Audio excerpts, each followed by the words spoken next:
Тағы да әлеуметтік желіде шу шықты. Мөлдір Мұқанова екінші рет күйеуге шығуға ұсыныс алды.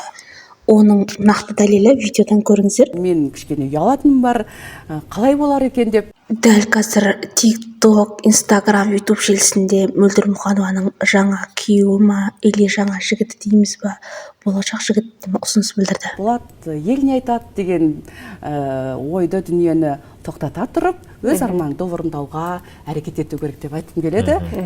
Ал сіздер қалай ойлайсыздар? Екінші рет күйеуге шыққанда Мөлдірдің дұрыс па екен, бұрыс па екен? 5 баланың анасымын, қызын жасы 18 емес, қызын жасы дәл қазіргі уақытта 40-тан асты. Онда тұрған не бар, табиғат қой. Сондықтан да, ой, маған бұл кеш енді ұят болады, ел не айтады? Ел не дейді деген сұрақтан еш уақытта қорықпайтын Мөлдір Мұқанова қазіргі таңда TikTok желісінде, Instagram желісінде, YouTube'да да өте танымал болып жатыр. Көбісі Мөлдірді жақтап жатыр, кейбірі даттап жатыр. Ал сіз қай тобына жатасыз? Мөлдір ханымдікісі дұрыс па? Менің ойымша бақытты болуға лайық, бірақ 5 баланы әкесінен айыру дұрыс емес шығар. Бәрібір екінші әке еш уақытта балаларға, бөтен балаға әке бола алмайды. В чем секрет красоты, в чем секрет молодости? Айтыңызшы.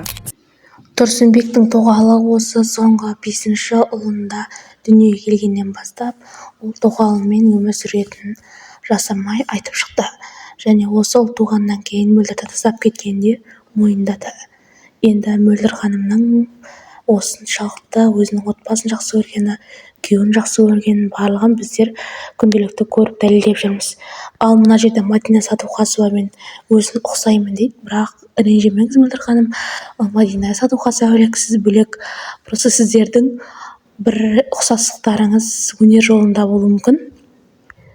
Мөлдір Мұқанова продюсер болғандықтан бекен, әлде Тұрсынбектің әйелі болғандықтан бекен, танымал ортада тез белсенді әрі кез келген танымал әншілермен сөздері жарасып, кез келген ортада жүрген дәлелі міне.